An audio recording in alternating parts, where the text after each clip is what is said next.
আসসালামু আলাইকুম ওয়া রাহমাতুল্লাহ। আশা করি আল্লাহর অশেষ রহমতে আপনি অনেক ভালো আছেন। আজকে এই পর্যায়ে আলোচনা করব কিভাবে ইমো খুলবেন এই নিয়ে সম্পূর্ণ ভিডিওটি। কিভাবে আপনি একটি ইমো অ্যাকাউন্ট খুলবেন এই নিয়ে সম্পূর্ণ ভিডিওটি। তো ভিডিওটি স্কিপ না করে ধৈর্য সহকারে দেখার অনুরোধ রইল, কারণ ভিডিওটি স্কিপ করলে আপনি কিছু বুঝতে পারবেন না। তো ভিডিওটি শুরু করার আগে তোমাদের কাছে একটা রিকোয়েস্ট, যারা আমার চ্যানেলে সাবস্ক্রাইব করো নাই চ্যানেলটিকে এখনই সাবস্ক্রাইব করে ফেলো। আর যারা চ্যানেলটিকে সাবস্ক্রাইব করেছো তাদেরকে অসংখ্য ধন্যবাদ। তো চলে যাওয়া যাক মূল ভিডিওতে। তো সর্বপ্রথম তোমাদেরকে একটাই কাজ করতে হবে, সেই কাজটি হচ্ছে তোমরা তোমাদের মোবাইলে থাকা যে প্লে স্টোর অ্যাপস আছে ওই প্লে স্টোর অ্যাপসটি ওপেন করবা। তো প্লে স্টোর অ্যাপসটি ওপেন এই যে প্লে স্টোর অ্যাপসটি, তো প্লে স্টোর অ্যাপসটি ওপেন করার পর এখানে সার্চ বার অপশনে ক্লিক করবা। এখানে এই যে সার্চ বার অপশন আছে, এই সার্চ বারে ক্লিক করবা। এই যে সার্চ বারে ক্লিক করবা। সার্চ বারে ক্লিক করলে দেখতে পারবো উপরে টেক্সট নামে একটা অপশন চলে আসছে। ওই টেক্সটে সর্বপ্রথম তোমরা ক্লিক করবা। ওই অপশনে ক্লিক করলে তোমরা এখানে সার্চ করবা।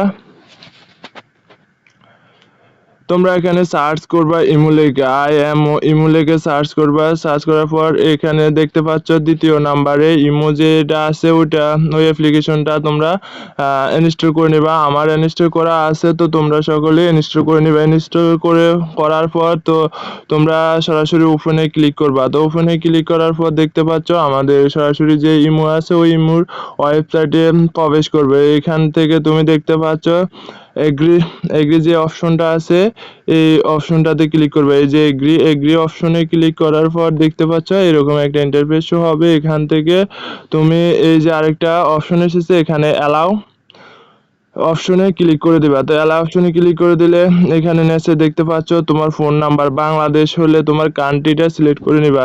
তো কান্ট্রিটা সিলেক্ট করার পর দেখতে পাচ্ছ এখানে অনেকগুলা কান্ট্রি আছে। তো এখান থেকে তুমি সরাসরি বাংলাদেশ যেটা ওই বাংলাদেশটা সিলেক্ট করে নিবা, বা তোমার কান্ট্রি যেটা ওই কান্ট্রিটা সিলেক্ট করে নিবা। তো কান্ট্রি সিলেক্ট করার পর তো এখানে নিচে দেখতে পাচ্ছ তোমার যে ফোন নাম্বার, তো ওই ফোন নাম্বারটা দিবা। এই যে নিচে দেখতে পাচ্ছ এখানে তোমরা ক্লিক করলে কিবোর্ড ওপেন হবে। তো এখান থেকে তোমরা তোমাদের নাম্বারটা দিবা। আমি আমার নাম্বারটা দিচ্ছি।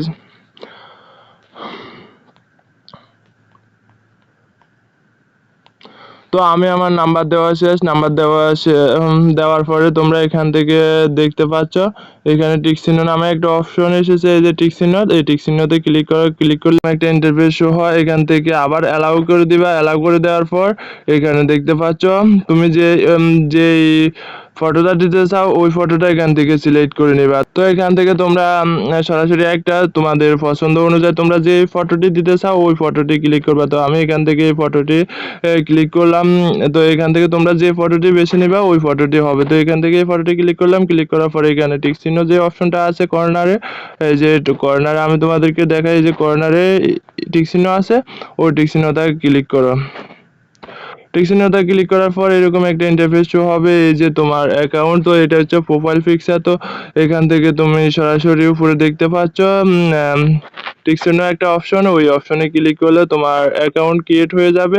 তো এখানে অ্যালাউ অপশনে ক্লিক করবে। অ্যালাউ অপশনে ক্লিক করার পর তুমি দেখতে পাচ্ছ তোমার অ্যাকাউন্ট রেডি হয়ে গেছে। এই যে মতো, তো তুমি কিভাবে ইনভাইট করবা, তো তোমার ফোনে যত নাম্বার ছিল ওই নাম্বারগুলো এখানে সেভ হয়ে গেছে। তুমি দেখতে পাচ্ছ ইমোর যতগুলা তোমার ফোনে নাম্বার ছিল ওই নাম্বারগুলো এখানে অ্যাড হয়ে গেছে। তো কিভাবে প্রফেশনালি একটা ইমো অ্যাকাউন্ট খুলবে বিস্তারিত হয়েছিল এই ভিডিওটা। তো ভিডিওটা যদি ভালো লাগে তো ভিডিওটি উপর লাইক দিয়ে চ্যানেলটিকে সাবস্ক্রাইব করবে। আজ